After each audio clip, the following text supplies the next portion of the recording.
Hi, everyone. Welcome to CAAMFest FORWARD. I'm Sapana Sakya. I'm the Talent Development and Special Projects Manager here with CAAM. I'm really excited to have you here with us today.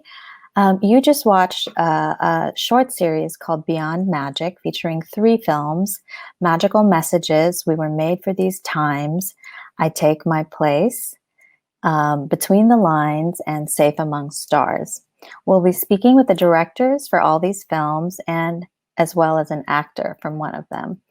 First up, we'll be chatting with director of Magical Messages, We Were Made for These Times, I Take My Place. Please welcome director Kirthi Nath. Hi, Kirthi. Hi, Sapna. It's wonderful to be here with you. Thanks for joining us. Well, Magical Messages was indeed full of magic, I have to say. Watching this film, I really felt transported to this place of pure tranquility, which I feel, is difficult to come by in these times. So I'd like to open this by asking you, Kirthi, to talk about, the inspiration behind your film and also the form that it takes. The intention and inspiration behind Magical Messages, We Were Made for These Times, I Take My Place, and I can tell you why it's such a long title in a bit. The intention is really to reclaim the South Asian traditions of yoga and Buddhism and earth-based mysticism, and also to invite in an intersectional feminist meditation on wisdom, women of color solidarity, and leadership. And just kind of breaking that down, I am South Asian, I'm from India, and I come from a country that's been colonized. And our traditions of yoga and Buddhism have been colonized, and our earth-based mysticism. And I think here in the West, we can see it very clearly. Unfortunately, like the images of yoga are like white blonde women. And, even in Buddhism, like a lot of the Buddhism in the West has been through a white gaze. And, part of the intention is really to like reclaim this, and also to part of that reclaiming and rooting is to like decolonize.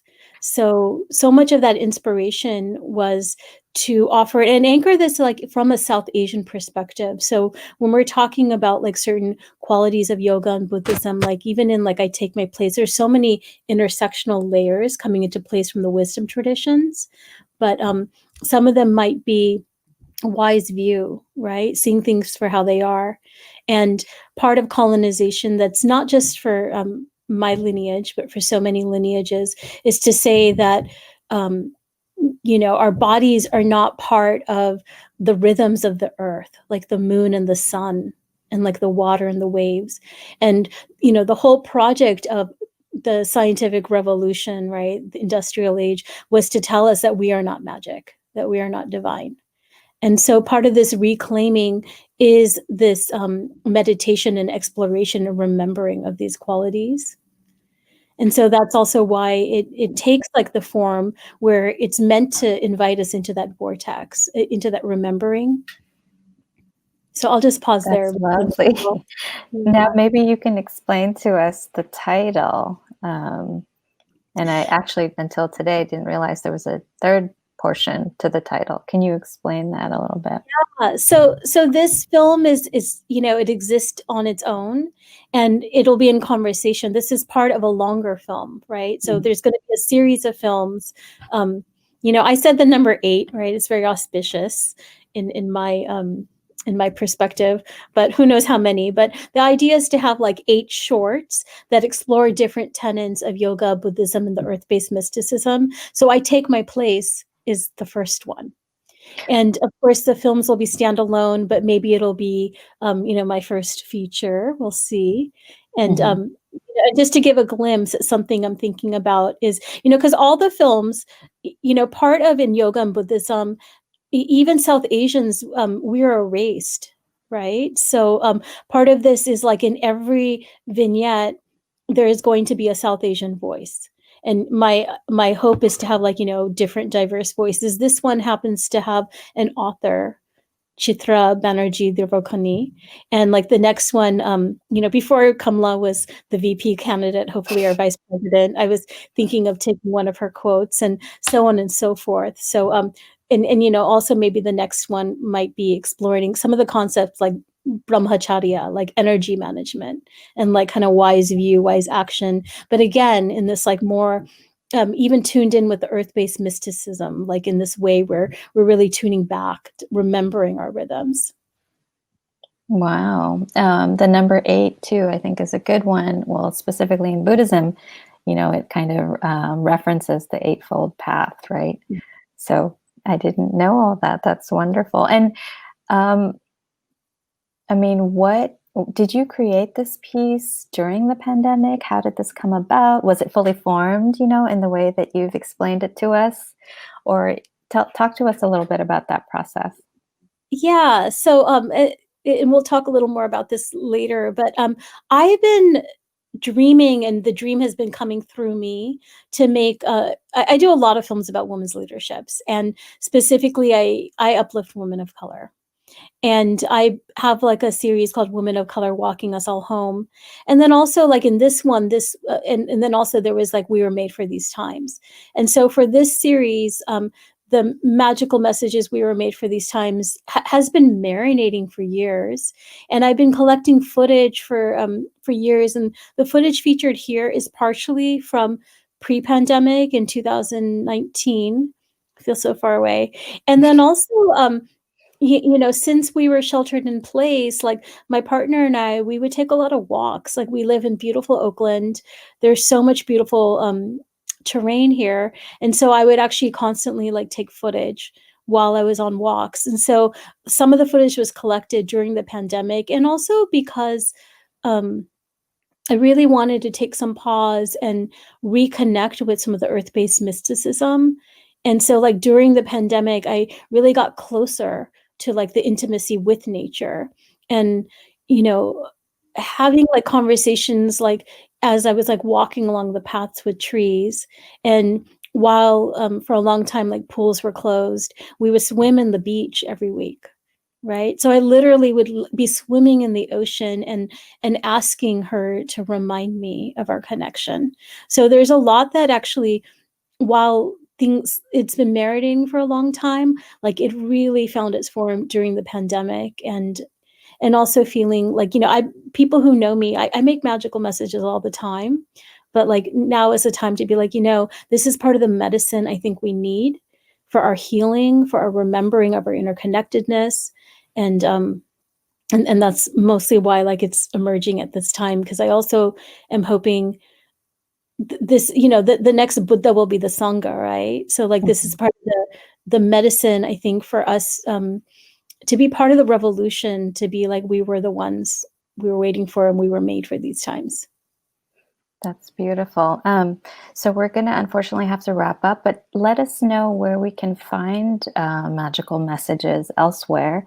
And what's next for you? Yeah, so you can look me up, Kirthi Nath, and my company is called Cinemagical Media. And you can look up my website. Hopefully soon I'll update that. And just a teaser, I'm working on a series, which is the Women of Color Walking Us All Home. And it's going to look at a series of women of color with spiritual practices. And the first one I'm working on is called Paramita, and it follows her spiritual journey. So look out for that. And, it'll be like more based on someone else's story. So more coming. Thank you for asking. That's great. Thank you so much for chatting with us, Kirthi. We'll say goodbye for now, but we will bring you back at the end. Take care. Next, we're going to be talking to director Amyra Soriano from her film, and her film is Between the Lines. Welcome, Amyra. Hi. How are you? I think you're muted. Oh. Sorry about that. Hi. I said, thanks. I'm doing well. No worries. Okay. So Between the Lines is a film that's using purely all home movies, family videos. And it's such an evocative film, and surprisingly, for me anyway, it felt very suspenseful because you had this, sort of break in chronology at times and kept me sort of guessing what was going to happen next. So did you intend to do this film purely using home movies? Tell me a little bit about your process and how this film came to be. Okay, that's a great question. I guess for my process, it was a little bit weird. So I was moving last year and I found a box of old stuff. So I kind of just started to watch it. And then from there, I think it kind of developed as I went. I initially wasn't planning for it to be as long as it was, but it ended up being longer and a final product. And I put out a final product. So yeah. Yeah, it's lovely to watch your family, but then you have this, this thread. Of course, there's a lot of you in the footage, so I feel like I know you. Well, at least you as a child, as a young girl. But then there's also this, undercutting that, I think made the film a little bit more suspenseful, at least to me, about your mother and her dealing with cancer. Was that something that you sort of knew you wanted to explore in this film going in, or was it something that you found you had a lot of material? And it's mostly VO, I believe, that conversation that you have intercut. Yes. I did know that I wanted to incorporate that into it. My mom died in like 2011. So from then until now, I had like a marinating idea of wanting to create something, which was initially I thought I wanted to make a book as like a 19-year-old. But I think that idea developed, and I always knew I wanted it to be not in chronological order. So I guess that's how it was. But yeah. I'm sorry to hear about your mom's passing. And so, many people use film to be kind of a therapeutic process.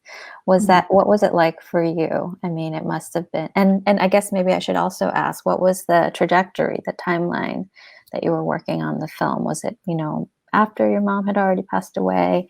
Was it, what was that process like for you? So I actually didn't start doing it until I think it was in her 8th year after she's passed. So there's been a lot of time for like healing and, dealing with like the grief and stuff like that. I think for me personally, the grief has definitely changed from 9 years ago until now. So I think looking back at the videos, it was really a way partially for me to reconnect with a part of myself that I forgot about.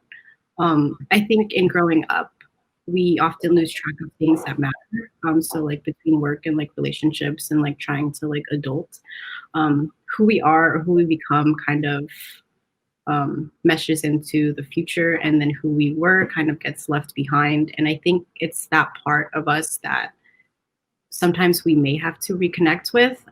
There's this idea of like healing the inner child, and I think that's partially kind of what it felt like to create the project, because it was a lot of moments that I guess slipped from my memory. It's probably like 20 years ago and stuff like that. So those are like as far as the videotapes are. So yeah, sorry. I think that was a little bit long. Yeah, no, that's great. I love that idea of healing the child within you. We should all do that. So unfortunately, we're going to have to wrap up this conversation, but tell me or tell our audiences where we can find Between the Lines outside of CAAMFest, and what's next for you. Okay, so right now I'm in the process of putting Between the Lines on my website, so you can find it at www.amyrasoriano.com. I'm also on Instagram at amyra.soriano. And then moving forward, I am working on a short film as well as a scripted series. That's lovely. I look forward to your future work. Thank you so much for being with us, Amyra, and we'll see you again at the end of the program. Thanks Take for care. having me. Bye. Okay, and now we're going to move on to our last short. This one is a fiction piece. Please welcome the team from Safe Among Stars, director Jess Snow and actress Poppy Liu. Hi, Jess. And there's Poppy. Hi, Poppy. Hi, guys. Good to have you here with us. Yeah, and you know, Safe Among Stars, I mean, similar to the other films, it definitely had a really deep impact. It's such a powerful film. You know, it's a short film, but I feel like, you know, more powerful than some feature films that I've watched. And it was very deeply moving, I would say. And it's about a traumatic experience, obviously, but it's so beautiful and very evocative, especially this way that you've depicted, you know, the main character being transported out of their body. So Jess, I'm going to start by asking you, you know, the same question I asked Kirthi earlier.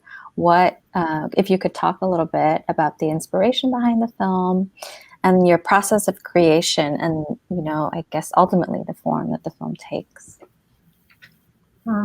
Yeah, so I'm currently, I made this as a part of my first year films at NYU in the grad film program, and it was inspired by just like having had several experiences where I felt like my boundaries were crossed in sexual situations where it just was not communicated with. And also just like being a survivor of like domestic violence, I wanted to create stories that show like queer Asian American characters not being defined by the things that happen to them, but by transcending them through their own determination and magic and imagination. And in this film, that looks like the main character Gia being able to teleport, and the teleportation is a metaphor for disassociation. And in the beginning, when Gia teleports, she disassociates. Or like when Gia experiences just out of body kind of experiences, she teleports, but then eventually once she goes on her own healing journey and becomes closer to this new queer partner whose name is Sonia in the film, named after my friend Sonia. Gia is able to heal and then is able to teleport into places that aren't just scary or like reliving the trauma, but places into the future, and eventually is able to take her partner with her and stuff. So I just feel like stories like this haven't been told in terms of Asian American cinema, and I wanted to work with Poppy, and we worked with Poppy's actual mom as the mom, and I just really like creating sets that feel like family and feel like a container for the friendships that we are already building. And Poppy was just such a joy to work with, and we're gonna make more films together. Oh, well, that's a great segue. So I'd love to hear from you, Poppy. I mean, as Jess mentioned in the film, you play the main character, Gia. Tell me about your process, because I feel like she really carries this film. You know, she is the sort of central figure, and you experience everything through her sort of perspective in a way. Talk to us about your experience working with Jess and, you know, playing Gia. Yeah, I think as an actor, it's a really, really special and unique experience to work with directors and writers who are also like, you know, like Jess is one of my like closest and best friends in this world. And to like create film together and like use the vehicle and story of the film for us to be able to talk about our own lives, our own pains, our own journeys of healing from trauma. You don't always get that on a film set. A lot of times it's just like, it's very like process oriented. And there's not always the room for you to like do that inner work of sharing, even with character work and stuff, like talking with directors about like character motivation and things. Like it's usually just for like, what do we need in this shot? And I feel like with Safe Among Stars and like with all the things that Jess and I work together on, it's so much more. It's like, it's us being able to meet each other in the complexities of our whole beings. It's like our like late night text message threads as we like talk about homeland and longing and being migrants and like the pain of not being able to share our joys and sorrows with our families. And I feel like all of those conversations that happen between us kind of offset really inform how we show up on set also. And so it's really special. So yeah, the experience I think of working on this felt like, we were making a film together, but we were also, I think, just like showing up as community members, holding each other through our own healing journeys, and is really special. That's great. It sounds like you really sort of embodied what the film is trying to say as well. I'm definitely interpreting it that way. But Jess, maybe we could go back to you for a second. This is a student film, is that right?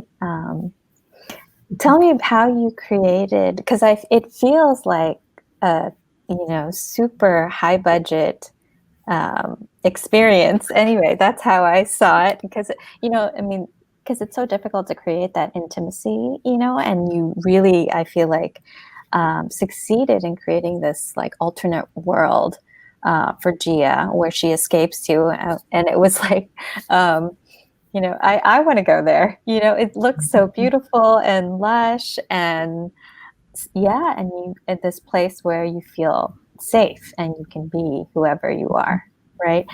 Talk to us about how you created that. Yeah, so I've just been really lucky to work with a cinematographer who also is a VFX artist. Her name is Noelia.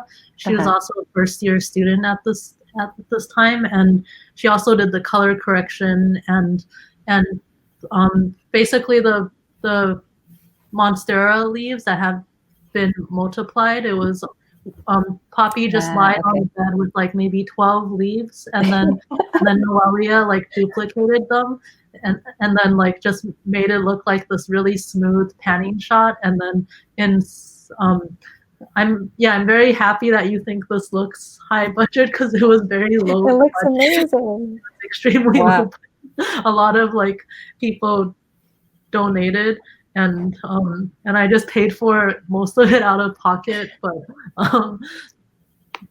and then like there was there was like this dark plant world where it was basically just like Poppy's bedroom, and then we had a blue light, kind of like Poppy was sitting on a blue light, so it's like it was coming from her, and then we just put one of Poppy's big plants in the background, and then everything else was dark, so it just looked like a big plant forest. And then Noelia just VFX'd a few extra leaves to make it look like a deeper forest. But that was how we made the world. But I would love to see what would happen if we actually had like a budget to work on this. Yeah, that's amazing. Well, congratulations. It looks beautiful. It definitely, evokes this whole other world with lots of plants, not just 12 leaves. So finally, I just wanted to ask you both, as I did the others, where can we find Safe Among Stars outside of CAAMFest? And also maybe you can tell us what's next for each of you. Okay, well, Safe Among Stars is kind of going around the queer and Asian festivals right now. It's also going to be at the LA Asian Pacific Film Festival, and Boston Asian American Film Festival. It was at Black Star, and it's also currently playing at Inside Out in Canada, but I think that's only for people in Ontario, and maybe we will release it eventually sometime next year. Yeah. And what's next for me is I finished post-production of my next short called Little Sky, and it's about a queer Chinese American drag performer who confronts their estranged father about domestic violence, and it has original songs in it. And then I'm working on a feature film that Poppy's gonna be a part of, and it's a Chinese/Chinese American love story that takes place in my parents' hometown of Nantan, China. And I'm working on the script right now and want to involve Poppy and other people into the script writing process, so it could be a collaborative process. So yeah. That's great. Thank you, Jess. And Poppy, what about you? What's next for you? Yeah, I have a couple other films that are kind of in circulation right now. Another short that I made with community members in New York called Flourish is making the film festival circuit. It's just like a really joyful queer celebration of like queer love and kind of like drag world, and just it's just like a glitter fest of like Sounds of like a our lot of like fun. community here. It was so fun to make. So that's out and doing the festivals right now. I just made my first feature that I think will be released. I'm not sure when, soon, sometime.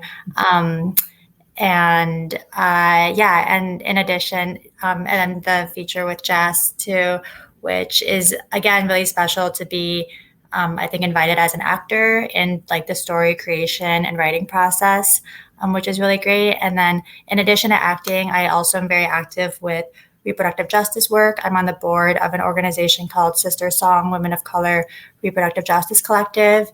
And so just especially during the pandemic too, I've been doing a lot more work around supporting Sister Song. I co-created a campaign with one of the other board members called Asians for Black Births, which is inviting our Asian American and API migrant communities to be showing up for birth justice, especially for Black mamas and caregivers in the South. So yeah, I have been working on that. So yeah, it's always a mix, I think, of like acting, art, community work, justice work. And yeah, that's me. That's wonderful. Thank you both so much for talking to us. It was lovely chatting with you both. Congratulations on your film. And now we're going to invite back our other guests, Director Kirthi Nath, as well as Amyra Soriano.